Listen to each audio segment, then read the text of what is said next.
Good morning, everyone. Dr. Brace here. It's Facial Plastics Friday, picking back up with complications of facelift. And just a quick one today. One I wanted to talk about was a cobra neck deformity. I saw a patient this week for a revision facelift consult. She had a cobra neck deformity.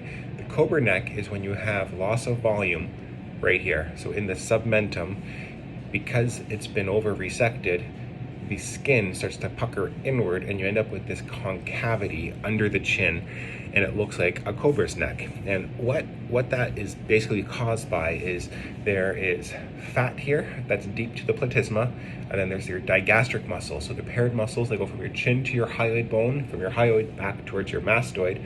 So digastric just means two-bellied muscle, and it has a tendon that attaches right there to your wishbone, your hyoid bone, and those muscles sit on either side of this central fat pad. And often in facelift surgery and neck lift surgery, if someone has a heavy neck, you have to go in and you have to debulk that fat pad, sometimes the digastric muscles as well, and sometimes the submandibular glands. But if that fat is overly aggressively removed, you can end up with a sunk-in look here, a sunk-in submentum, which we call a cobra neck deformity. That's a really tough thing to correct. Sometimes you can correct it by reducing the size of the digastric so that you don't have quite a deep hollow there.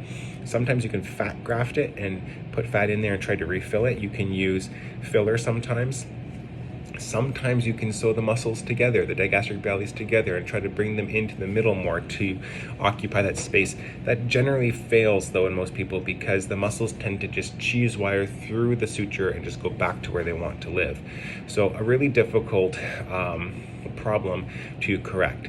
And so if you're thinking about facelift surgery, thinking about neck lift surgery, and you have a heavy neck, then I wouldn't scare you away from having that done. But it's really important to see a facelift surgeon that does a lot of neck work, because they'll be well versed in how to avoid creating a cobra neck deformity.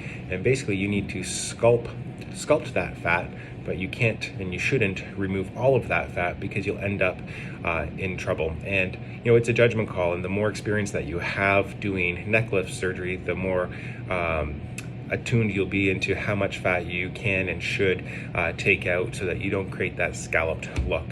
So send us your facelift questions if you have any. Everybody have a great weekend. Enjoy the weather that we're going to have, and happy Facial Plastics Friday.